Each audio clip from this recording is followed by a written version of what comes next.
Well, I like that it shows all of my information on the first page so I don't have to keep, poking to go to different places. The real estate on the screen is used really well. The white and then the gray are kind of, they're not as distinct. They're not hard to see, but they're not like popping out at you. Seems clean, meaning, I can see what accounts I have right there, what the balances are. The memo debt thing, I would like it to tell me what my debt is for. So I'm guessing, are the recent transactions from the checking, or is it just recent transactions from all accounts?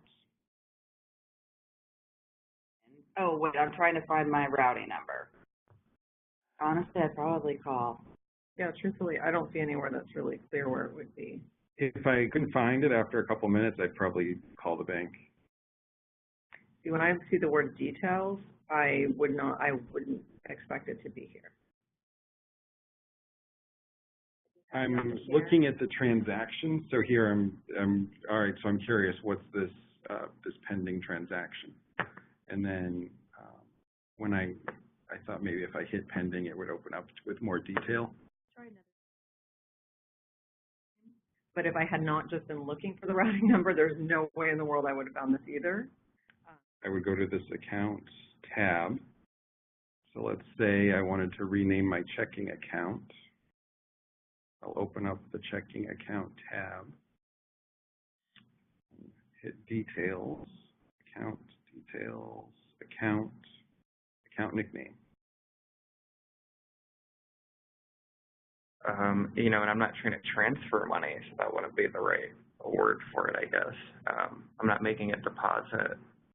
So what I would do would be, my first thought would be, all right, I'm going to pay my friend out of my checking account. So I would go to my checking account.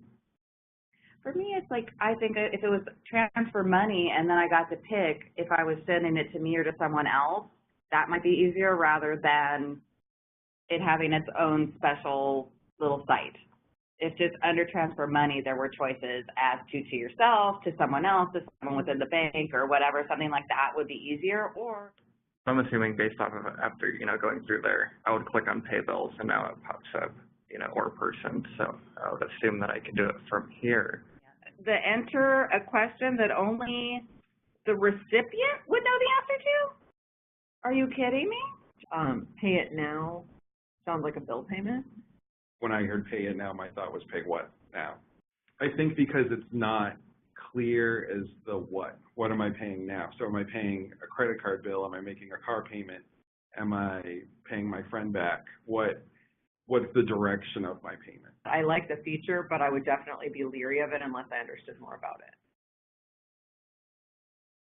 Again, instead of the square with the calendar, I would like it to have October 2017, November 2017, December 2017, January, with the 16th and all mapped out for me. And if I knew I only had to have 10 more payments, then I could stop, after this date. So this, like I said, makes me a little, I feel like I have to check up on it. Yeah, so instead, if I was just doing it one time, I would leave the frequency blank. Unless it was required. It's not clear that it's going to be required. I need to, I've hit all the buttons and I didn't even see this thing up top. So that's, even though you put it in green, nope. You know what? So I'm going to hit this question mark. You can find payee zip code on my e-statement. So I'm going to, all right, so that tells me the payee is Nelnet.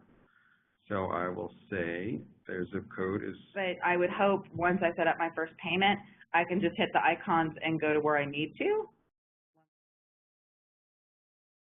I could not figure out what was the button to take the picture. That was one of the problems I was having. Is it saving a picture when I take a picture of the check? Because the X is the X, the question is the question, the lightning bolt is the lightning bolt. So what am I supposed to hit? I didn't like one of them. It doesn't say which one. So I would hope if I just clicked on it again. Better check your weight, and we'll take the photo for me? Oh, that's really creepy. If they had an account with you guys, and I would say, yeah, why aren't you using the app? I think the people that do online banking would love this. Yeah, there's definitely a lot of functionality with it that's better than a lot of the other apps out there. If they had an account here, absolutely, yeah. A lot of it seems like I have to really think. It's not necessarily intuitive to how I think. In some places in the app, you have arrow buttons that are edit, and in other places you have the pencil edit icon. They probably would be more effective if they were consistent. I thought, oh, I might not be able to click on here, but I can, you know, now that I see the arrows, I guess they're a little small. I just didn't even see that until now. I would, like if I have person-to-person versus between accounts versus external accounts, like I would rather see those as a drop-down than have to go across the top and move it back and forth. The Venmo thing, the payment, that's pretty cool. I've never seen that in a bank app. Is this the artwork you're going to use, or is this just placeholder artwork? When I see this person, I see like a 22-year-old traveler who has no money. What I struggled with was just kind of finding where certain things were located. But then once I was able to find them, I think then I'd know, it was just the initial knowing where to look.